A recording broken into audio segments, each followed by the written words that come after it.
Hey everybody, we're here today with a former player, Zack Wilcox. Zack, just give us a couple minutes here and introduce yourself. Yeah, like you said, I'm Zach Wilcox. Played, I think, during the 2011 to 2015 seasons for Laurier. Played all 5 of my high school years there. I only got to play for Coach Dave for my grade 13 season, but that alone was probably, like I was telling him a little before this, it was probably the most fun I've ever had playing basketball. And yeah, definitely something I'll remember for a very long time, very long time. Yeah, didn't after high school went on and played college baseball for a couple of years. Wish I could have done longer, but hurt my shoulder towards the I think my end of my sophomore season, and then came back home and started a life back in London. So it's pretty much it. Pretty much my story. It's more than that. I mean, you summed it up nicely, but it's more than that. Talk about your junior basketball experience at Laurier, what it was like. I mean, I know we talked about before we got on the air here about the change in the program from where it was to where it is now, but talk to us a little bit about your experience playing junior basketball at Laurier. Grade 9 was very loose in terms of rules that we had. It was kind of a last second coach thrown in the mix. I think one of the students' aunts like stepped up and ended up coaching it, and it was very last second. Had a lot of fun with it. It was obviously first year in high school, so it's kind of a little uncomfortable playing at a bigger level, a lot more. You're not just playing local schools anymore. You're playing like within walking distance. Your guys are bigger, faster, so that was a little bit of a shock, but a lot of fun. And then I didn't really get to have a grade 10 season. I played probably 2 weeks, maybe like 4 games for Coach Jay Lawrence, but we had like a teacher strike halfway through like right at the beginning of the season, so didn't really get to play that year out, unfortunately. It pales in comparison to people who couldn't play sports during COVID, but still. Yeah, that's definitely it's been a tough go for a lot of kids, man, especially kids that lost their last year of eligibility. Oh yeah. I don't know about you, but I mean, I couldn't imagine losing my last year of eligibility and And not being able to play. had a lot of friends in my friend Jared in South Carolina. He was playing for university down there, and he was in his senior season, and he obviously like just after like I think they played 2 games into their baseball schedule, and COVID shut down, and he missed his entire senior year. Yeah, it's tough, man. It's tough. University just to play baseball, so he Yeah. ended up just moving back home. So it hit a lot of people harder than I think most people realize. Well, I mean, before we get into senior basketball, how have you managed this pandemic, going through it, life day to day? I know we talk about this with every player or everybody that comes on. Everybody has a different way of dealing with what's going on in the world. How have you been dealing with it and coping with it? It's been a little bit different for me because I work night shift, so I'm not really awake during the day too much. So I don't feel like locked down. I don't feel like all my friends are asleep anyways. I don't get to see really many people. So it's been a little bit easier on my mind, like just thinking about it like that. But it's tough. It's tough when I can't just go drive 10 minutes and see my girlfriend. I can't go see my friends that live very close, but that's like everyone. I try to do as much like at home workouts as possible. I try to read. I've never really read a book before in my life, and now I'm reading books, so that's kind of weird. I don't Good, know. man. That's good. Yeah, it's just you end up finding more about yourself than you like ever thought when you're Yeah. like so much time just thinking. You realize who you are like really fast. Yeah, and I don't think I've heard anybody say that, but I mean, that's perfect. That's fantastic. And picking up new hobbies and stuff like that. I mean, there's been some positives through all this. I know myself, we do a family game night every Saturday night, something we've never done in the past. We order out and we have a family game night, so it's really kind of brought us closer together. But yeah, definitely picking up new hobbies. That's kind of neat, man. Yeah, it's Um, it's just you just it feels like it's given the opportunity. Like you said, there's some positives in it. There's always silver linings and absolutely mhm. happens in life. Even though it's hard to find them, there are. And it's allowed a lot of people to expel toxicity from their life. It's allowed them to, people who life's moving too fast for them, they're able to take a step back, zone in on what's really important, even though, it's terrible. I'm not trying to say it's good. No. You're able to figure out your priorities and figure out just really who you are. At least that's happened for me. No, and I think that's happened for a lot of people, even if they don't see it currently. I mean, I think, bigger picture, it'll definitely come to light at some point with some individuals. You talked about the adjustment from grade 8 to grade 9. I mean, that's a big adjustment. You go from being the big kid on the school, the top basketball player, to one of 30 or 40 trying out for a junior team. Talk about the difference now between junior basketball and senior basketball as kids start developing athletically, physically, mentally. The game picks up in speed. It changes a little bit. Yeah, there's perfect example of it. I was like going into grade 8 and grade 9, that transition, I grew like 7 inches. So I thought I ended up being like the biggest kid on the court, and it wasn't even close. And then from grade 10 to grade 11, I didn't really get to play a season. So I went into grade 11 kind of raw. And then there's a kid there named Jimmy. I can't remember his last name. I don't know. It's been a while. But he was in grade 13 at the time. And I just seen him walk around high school. And this kid was like 6'9", 6'8". And he just towered over me. And no one else was even close to our size. And I was like 6'6", like a $130. And I'm trying to defend this guy who's like 6'9", 220. He's just shoving me around. And I took a beating every day at practice, at like scrimmages. I was the only one that could guard him. And like guarding was such a loose term. Like there was no guarding. Shadowing him. Yeah, I was a body there. And so like I never got to develop my game because I was being guarded by just this tower, and it was tough. You realize real quick that life's a grind. It's like if there was that season did not come easy. That was a tough season. That was hard. That was a mental battle all the way through. That was for sure. Yeah. That's good. I mean, but you develop with it, right? I mean, you say 6'9", buddy. I've said for the last couple of years, I would dream to have a 6'9" player. That'd be ideal. But how was the success on the team that year?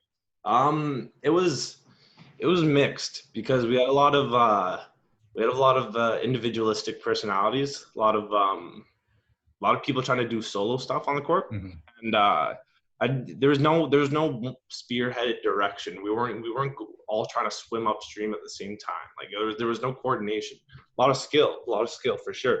We had the ability to do well, but we had one player who was like football mentality, who a body built to play football, and I don't know, it was very rough around the edges. And Jimmy was a one-dimensional pony who played post and didn't really have many like other assets to him. And then I was a very unrefined player trying to figure out what I wanted to play the game like. And we didn't really have any guards. So it was 3 big, beefy people trying to play post all at the same time and no outside game. It was a mess. I think we ended up like having like a 750 winning percentage, but like we played well. Like we were a good team, but it's like in the NBA, like when you go from regular season to playoffs, it goes from zone defenses to very locked down, clampy. So like once they figured out that we only had one dimension to us, it was very easy for teams to guard us. It became, we were way too one-dimensional.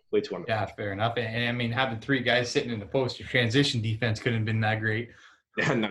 It was like it was impossible. Like, do you know how many zone defenses we played of just like of 2 threes, like in every game, every game. We we put a little 2-3 in when your final year, but we haven't gone back to zone in the last 5 years. We install it every year, but we just stick with it, man. Go ahead. Sorry. I was just gonna say, if you watch the NCAA finals, like obviously was Zaga just got torched by their zone defense. Like, yeah, but they stayed in it for extended periods of time, which I thought was kind of weird. That's what I find very few times zone defenses actually like clamp teams. You know, it's like Yeah. it works sometimes, but like I don't know. I find it silly. Well, you need it in spurts. I think it's good in spurts. I don't think you can run it for an extended period of time at an elite level. Yeah, it's like it's compositionally effective, but Yeah. it's not like against everything good all the time. No. Yeah. Grade 12. That was the year before I came. Yes. Um, how'd that go? I Uh, mean, your big guy was gone by then. yeah, yes, big guy was gone. Had that year was actually pretty fun too. That was probably my second favorite year. Had a fun highlight of breaking Clark Road's undefeated record. That was probably my favorite. That was probably the game I'll remember the most out of any game I played. Nice. Up hitting a game-winning three-pointer to beat him by like two with hit it with like 7 seconds left or something like that. That was awesome because I remember one day. Well, I remember like hearing a story like that day from our coach right after the game finished that a reporter showed up to interview Clark Road for the paper because it was the final game of the season, and he ended up having to go home empty-handed because we shipped Clark Road back home packing. That felt really good. That Yeah, was man, that definitely would. probably the biggest highlight of my basketball career. But that was yeah, it was a fun season. We had two new coaches that had never coached before, two young guys.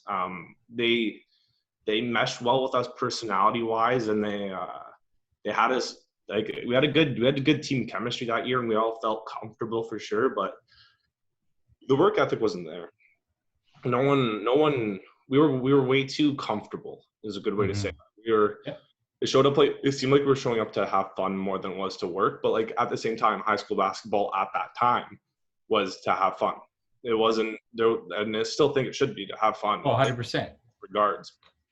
But there was I don't know. I feel like if you play competitive sports, there should always be that want and desire to win, and there was just a lot of fun having, and there was no like at practices there was like we'd just sit down and listen to music a lot of the times. There was just I don't know, like practices would start late. We'd be playing bump. I'm like, come on, I want to run some plays, but you Yeah. say that too because then you're ostracized. Yeah, fair enough, man. You have to have that team that just really wants to work, right? To be able to Mm-hmm. be like that. You have to have Um, a team that is self sufficient enough to want to show up and work on their own. You can't have the coach want like a coach can't will his team to be better. It's got to be wanted from within. right. And, you know, Bill and I have always believed like we can be leaders as coaches, but if there's not that leadership on the court, then the team won't be successful. Like Yeah, players have to step up. it's tough to find. Really, Oh, it's for tough to sure. find a kid that just wants to do that. You can thrust a kid in the leadership role. It's to find someone to actually like takes ownership and owns that and brands himself as that. Those are those are unicorns. Well, let's follow that thread line here because I do want to talk about your final season and you talk about that leadership, Zach. I'll share a little story with you. When I took over that basketball program and you were playing, I heard from almost every teacher in that school, if you guys struggle, Zack Wilcox will quit. You know, this might come to light for you. It might be a little shocking, but I told every one of them by the end of the year. I don't know what they were talking about. When you talk about leadership, Zach, I mean, you were the glue of that team. We started that season off 0-7. That's not easy for kids to want to stick Yeah, around in an 0-7 season. Your that was, leadership, that was I mean, kept those kids together. And although we weren't winning, you know, you mentioned before this, like we had a lot of fun that year. It was a great year. I said in my interview with Iad that was probably the funnest year I've ever had coaching basketball. I could tell that made you a little uncomfortable here, just that little comment. But I think it just to go shows, you know, people are wrong, and you know, I was surprised only from the reactions I was getting from other people, and to see you come in and I mean, you were a born leader that year, man. Talk to us about your was grade 13 year. this just caught me so off guard with that comment. I've sports is like growing up. Sports is my everything. Like Mm-hmm.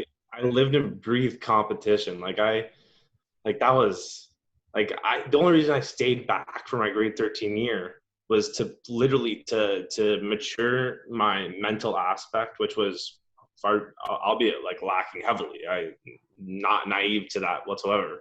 But basketball was like a huge thing for me. I knew it was going to be my last year, and like I worked my ass off to play, and I did everything I could to to to win, and it was like it's just shocking to know that people said that, because like I put like I was thinking about saying it before I came here too. I was like that year more than any year, like I put a lot of my effort into that season. Like I like at times it felt like I was like working my ass off in it, and like it wasn't being returned by like just individuals, and it hurt a lot. But to hear that kind of is kind of a little sting, but it was yeah. But I think broader picture, Zach, and it shows that, the character you had, and I think a lot of that goes to what you said before about your grade 11 and 12 season, with it being so disorganized. It probably didn't look like there was a lot of effort being put in by people, right? But I think, just again, it shows your character, man. I've had leaders come through on the last few years, but very few leaders actually exemplified what you exemplified on the court.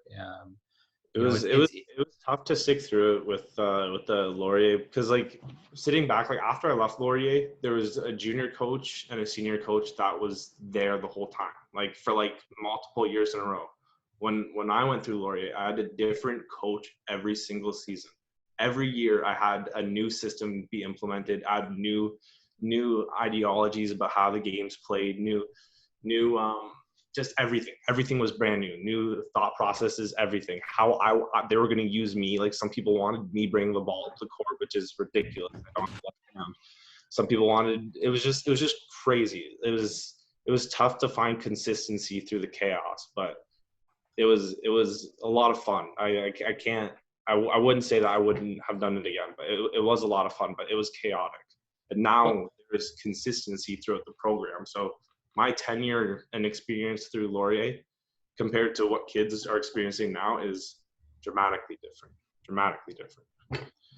What are some of the highlights you had in your final season? I mean, you were obviously our team captain, our all-star, and our team MVP. Talk to us a little bit about some of the highlights you had. I really enjoyed playing with Queck. That was probably, man, that guy's so good at basketball. He is so good at basketball. He was, yeah, I've never played with anyone that good ever. It was getting to just watch him day in and day out work, because like as much as I tried to pull the team together, like he was the best player on the team. And it wasn't close. It was he.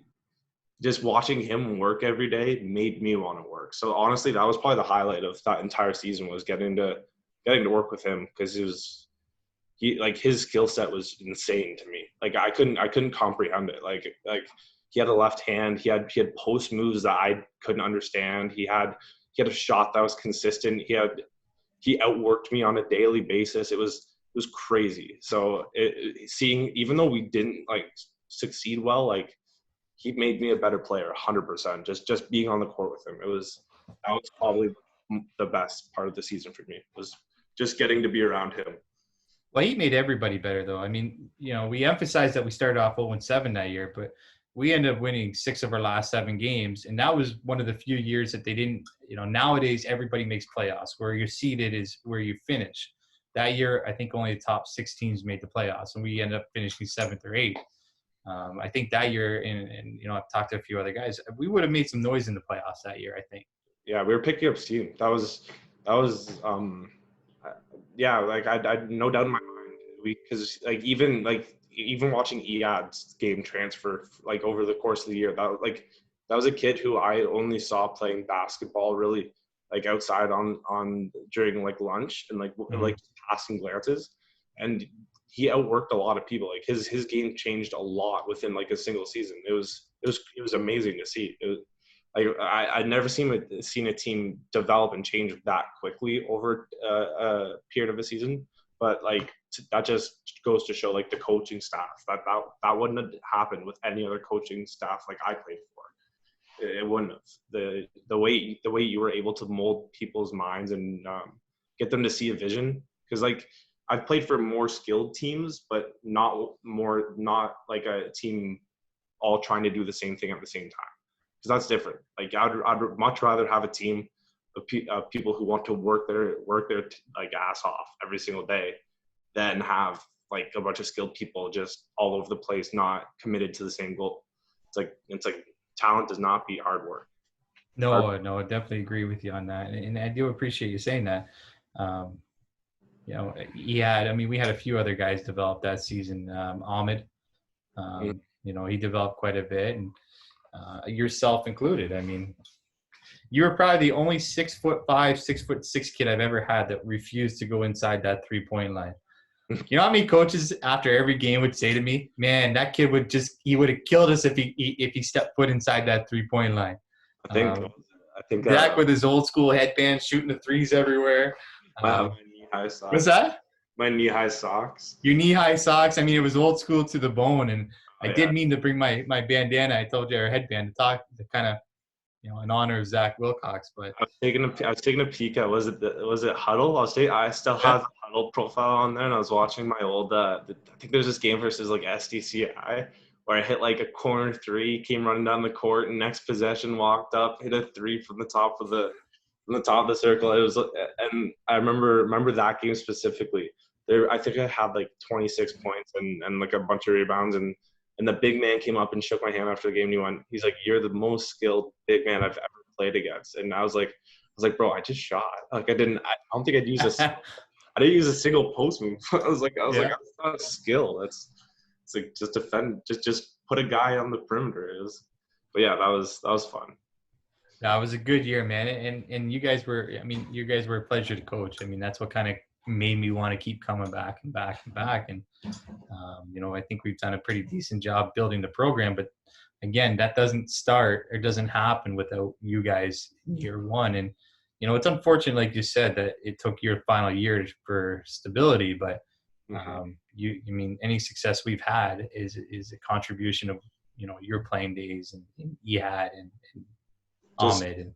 Just seeing the pictures behind you that you have up there. It's like I've never seen even like 7 people in our stands to watch our games. Like I'm telling you, like I'd have games where it would only be the parents at Laurier watching our games play, and it was like I didn't care. That didn't matter to me. It was the love of the sport that is the reason I played it. But seeing the way Laurier has transformed after I left, because I see it on my phone all the time. Like I get updates from it. I see like clips. I follow it, and it's so heartwarming to see it change. And the way the student body like just fell in love with the program is just nothing beats that, man. Nothing beats that. No, it doesn't. And you speak of the pictures. I mean, that was our Wassa game against Beal, and I've said it, and I think anybody who was there, I don't think I've ever experienced a basketball atmosphere like that. College, high school, obviously club ball, you don't get too many people but parents. But we were down on the other court, and I'm yelling instructions, but they can't hear me. It was that loud. And high school gyms aren't that big, right? So it's been amazing to watch the school transform, and the support the teachers and the admin give our program it's unbelievable. And I don't know if you've seen the new pictures with the wraps and stuff like that on the door. Yeah, I was like wishing I could teleport myself 4 years in the future. That was my senior season, and I got my face up there. I was like, damn, those look so good. The little bit of self-centered part of me came in. I was like, fuck, I played the wrong time. But man, wow, it looks so good. That stuff that's some alumni love coming in for me. Like I saw that, and that made me so proud to be a Ram when I saw that stuff come up. I was like, the school supports you guys so much, and that was awesome to see. Yeah, it's been a fun journey, man. You talked about going down. I mean, this interview is focused on basketball, but I mean, basketball wasn't your best sport. Let's be honest there. I mean, I never got to watch you play baseball. I wish I had, but I've heard from everybody. I mean, school football coaches were telling me this kid is an unbelievable baseball player. Like, you should watch him play. Your experience going down and playing college baseball in the U.S., how was that? I almost played college basketball too. That close. Did you? I did not know that. Oh yeah. Quick little side story. Yeah. I played 1-on-1 in my sophomore year against their starting center from Nigeria. He was like 6'10" and oh my god, terrified me. And I beat him 11-0 both games. And their coach saw me play, and he went up and he asked me if I wanted to play. And like obviously he's like, just come off the bench. And I was like, it's a dream come true to me. I don't care. And Yeah.